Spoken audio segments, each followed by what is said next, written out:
Gordon had been sent to the works for repairs. While he was away, the Fat Controller put James in charge of Gordon's express duties. James loved pulling the express, and I'm sorry to say that he started to become very boastful about it. Just wait until you see me flash by. That is, if you can even see me. I'll probably just be a blur. The other engines rolled their eyes, all except for Emily. Why did the Fat Controller pick you? Berko and I could have done it easily, and we wouldn't have been boasting about it for hours. What, you? Pull the express? Ha! I'd like to see you try. You stick with your local services, Emily, and leave the big trains to us big engines. Ah yes, big engines like you, James, who always needs to be pushed up the hill. James pretended he hadn't heard and slunk away. The other engines laughed, except for Emily, who was still upset. It's just not fair. Emily longed to pull the express herself. Edward tried to comfort her, but his words fell on deaf ears. Emily rolled slowly away, still feeling down. Emily arrived at the station, but to her surprise, she found an inspector waiting for her.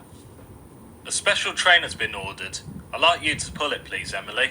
Run along quickly now and fetch some coaches. Yes, sir. Emily rolled away to the carriage shed. As she went, James passed with the express. Look at me now! Emily was jealous and wasn't paying attention to her surroundings.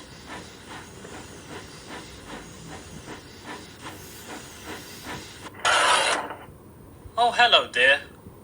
Emily jumped. Who was that?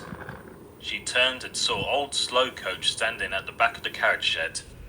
Oh my, I'm sorry I startled you. It's only me. What are you doing at the back?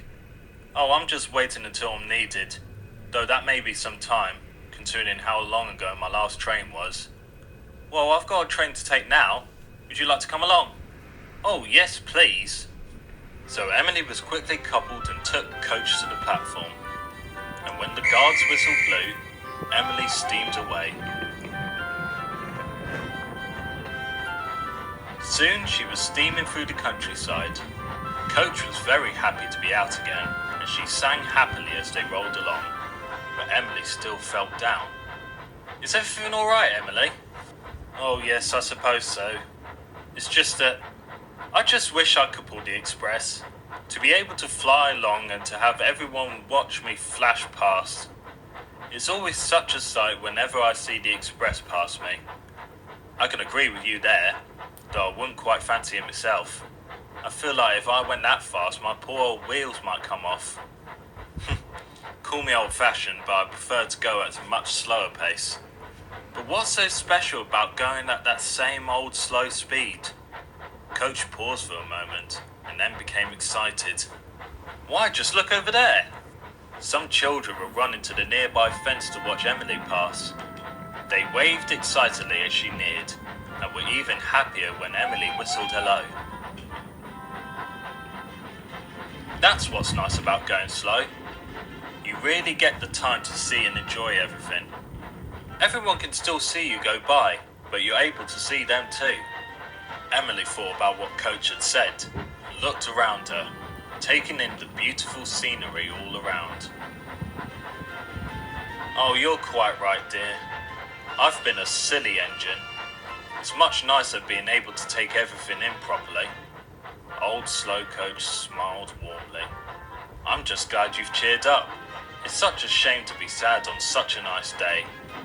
Emily smiled warmly, and the two happily carried on enjoying everything as they went.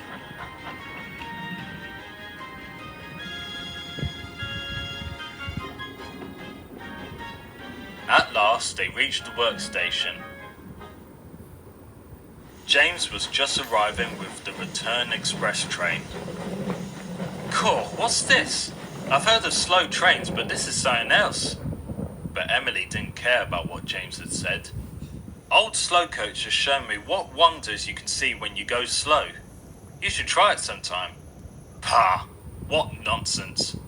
But before James could reply, His guard walked angrily towards him. "Just you mind it with your reckless speed. I've had 4 passengers complain already about the ride, and all your rocking about nearly knocked me off my feet." James went red in the face. Emily, an old slow coach, couldn't help but laugh as James tried to disappear in a cloud of steam.